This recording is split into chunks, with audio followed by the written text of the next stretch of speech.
असू दे की, अरे दुश्मन असू दे, गरीब असू दे, किती बी हुशार. आणि मग शिवरायांच्या बुद्धियुक्तीचा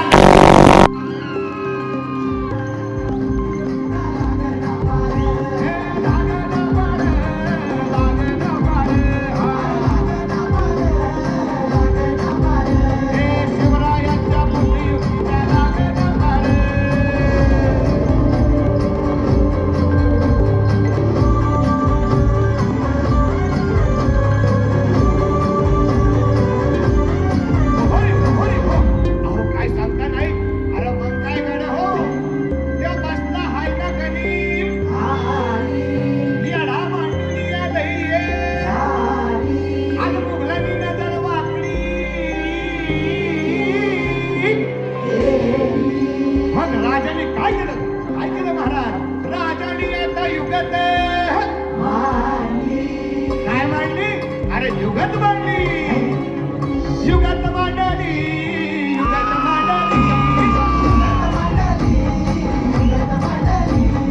युगत मांडली, युगत मांडली, राजन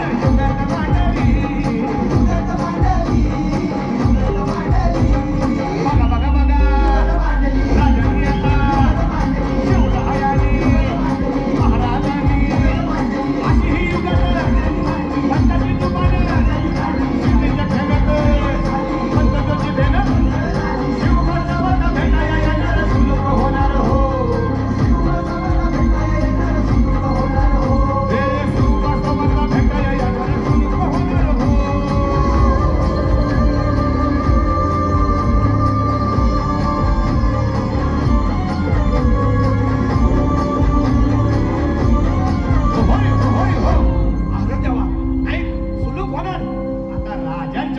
कोणाला ठावं.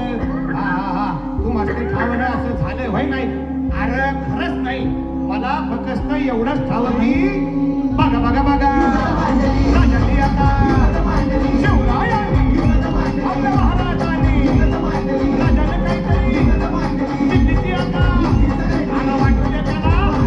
आणि राजाने त्याला कसा हरवला कसा आवडला कळलं त्याला. हो कसा हरवला कसा आवडला कळलं त्याला. हो कसा हरवला कसा आवडला कळलं त्याला. हो कसा हरवला कसा आवडला कळलं त्याला. हो म्हणून राजा आपला भारी देव मराठ्यांच्या घरी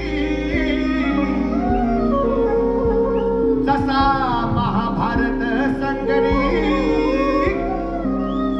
किसन देव.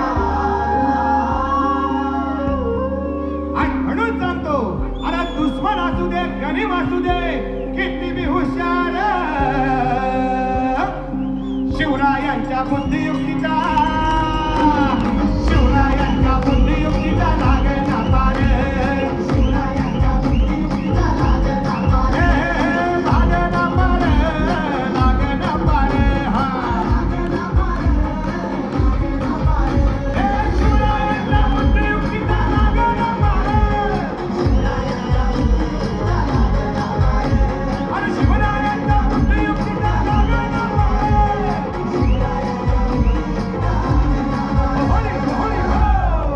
छत्रपती शिवाजी महाराज की, धर्मवीर छत्रपती संभाजी महाराज की. मंडळी बसवून घेणार, पण तुमच्या इथं उपस्थित प्रत्येकाकडनं वचन पाहिजे मला. येत्या 19 फेब्रुवारीला म्हणजे शिवजयंती तारखेने छत्रपती शिवाजी महाराज जगातले एकमेव युगपुरुष आहेत ज्यांची जयंती 3 वेळा होती. असं हरकत नाही, रोज शिवजयंती व्हायला पाहिजे.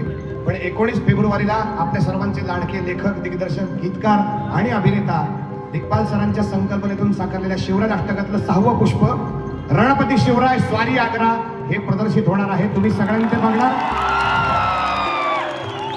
आता स्वारी आग्रा का, आग्र्याहून सुटका का नाही? आतापर्यंत आपल्याला सांगितलं गेले आग्र्याहून सुटका, आग्र्याहून सुटका. तर तसं का नाही? स्वारी आग्रा का, या प्रश्नाचं उत्तर तुम्हाला चित्रपट बघितल्यावर मिळेल. बघणार सगळे? होत जाऊ द्या.